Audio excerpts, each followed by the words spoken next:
Well, South Korea's president declares martial law. The parliament tries to block it. Now the country, seen as a beacon of democracy in the East, is in a state of serious unrest. And the White House says the U.S. is seriously concerned.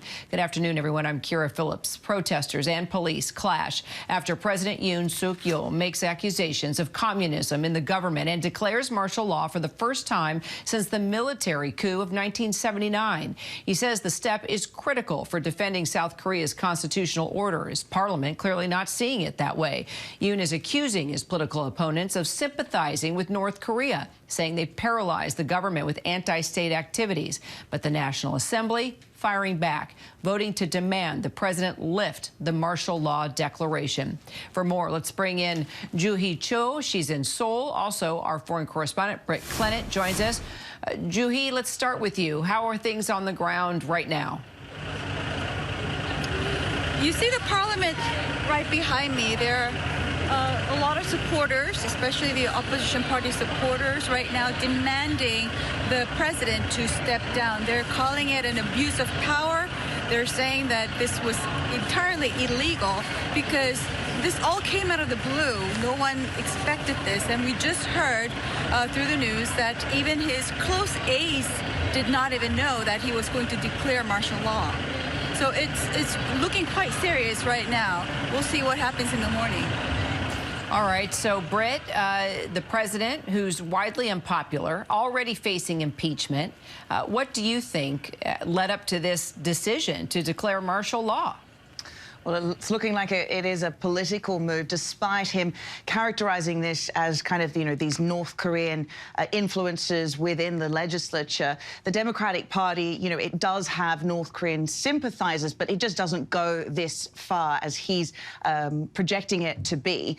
As Joo-hee says, this was a hugely surprising, stunning move in South Korea. Many of the South Koreans I've spoken to say, they just didn't expect this. This is a 30-year robust democracy, a beacon of democracy in Asia, in the region. Many other Asian countries look up to South Korea as a democracy and their democratic traditions that they've been able to build. But Yoon, he's a lame duck president. He hasn't been able to push through the bills that he's wanted to. He's been met with resistance from the opposition. So yes, it does seem like, although he's using this guise of North Korean infiltration, it certainly looks and sounds like it's a deeply political move by Yoon.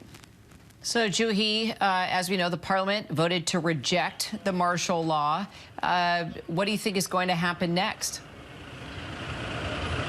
Right now, they're waiting for the president to admit that the martial law is no longer effective.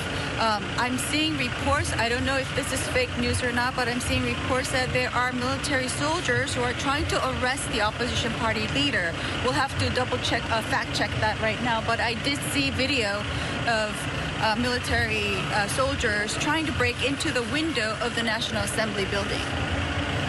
Wow. All right. So, Britt, I mean, just listening to what is happening there on the ground, and even Joo-hee, not sure if she can confirm exactly what she is hearing or seeing.